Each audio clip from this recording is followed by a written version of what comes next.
ब्रह्मा जी कहते हैं, नारद, देवताओं के चले जाने पर दुरात्मा तारक दैत्य से पीड़ित हुए इंद्र ने कामदेव का स्मरण किया। कामदेव तत्काल वहां आ पहुंचा। तब इंद्र ने मित्रता का धर्म बतलाते हुए काम से कहा, मित्र, कालवशात मुझ पर असाध्य दुख आ पड़ा है। उसे तुम्हारे बिना कोई भी दूर नहीं कर सकता। दाता की परीक्षा दुर्भिक्ष में, शूरवीर की परीक्षा रणभूमि में, मित्र की परीक्षा आपत्ति काल में तथा स्त्रियों के कुल की परीक्षा पति के असमर्थ हो जाने पर होती है।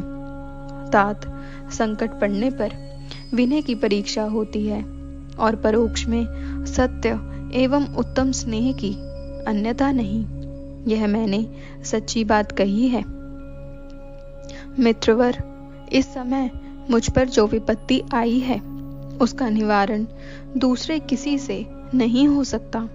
अतः आज तुम्हारी परीक्षा हो जाएगी। यह कार्य केवल मेरा ही है और मुझे ही सुख देने वाला है, ऐसी बात नहीं, अपितु यह समस्त देवता आदि का कार्य है, इसमें संशय नहीं है।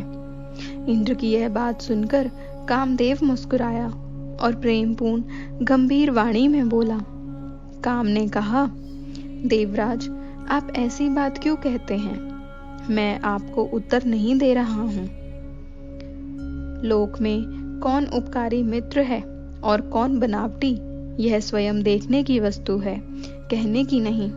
जो संकट के समय बहुत बातें करता है वह काम क्या करेगा? तथापि महाराज, प्रभु, मैं कुछ कहता हूं, उसे सुनिए।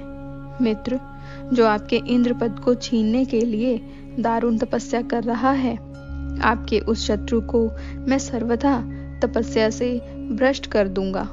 जो काम जिससे पूरा हो सके, बुद्धिमान पुरुष उसे उसी काम में लगाए।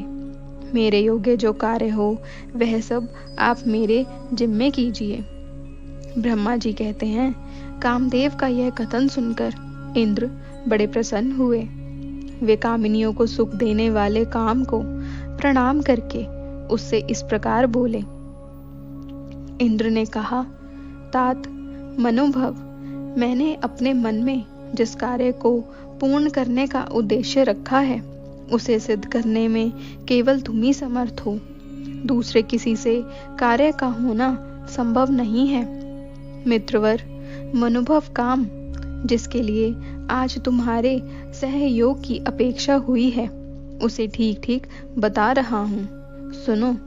तारक नाम से प्रसिद्ध जो महान दैत्य है वह ब्रह्मा जी का अद्भुत वर पाकर अजेय हो गया है और सभी को दुख दे रहा है। वह सारे संसार को पीड़ा दे रहा है। उसके द्वारा बारंबार धर्म का नाश हुआ है।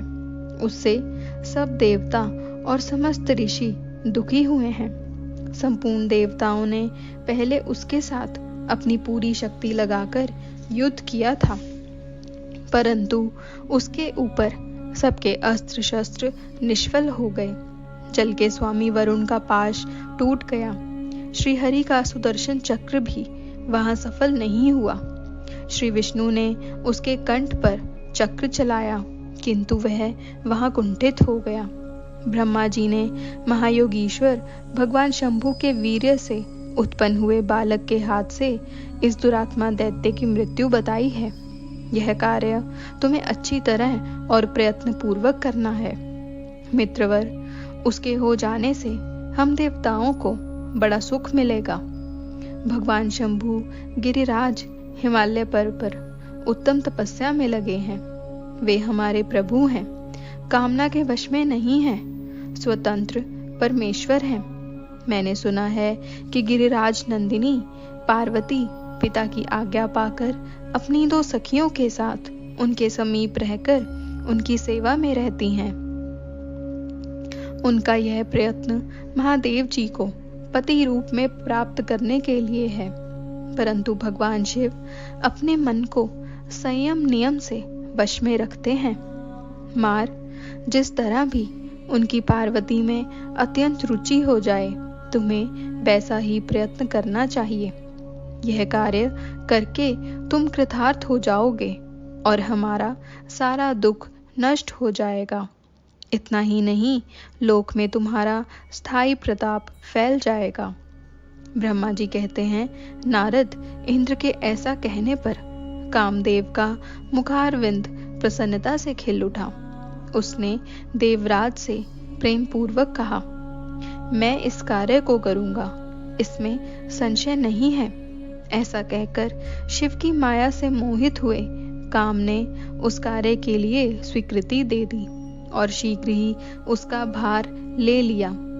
वह अपनी पत्नी रति और वसंत को साथ ले बड़ी प्रसन्नता के साथ उस स्थान पर गया जहाँ साक्षात योगीश्वर शिव उत्तम तपस्या कर रहे थे।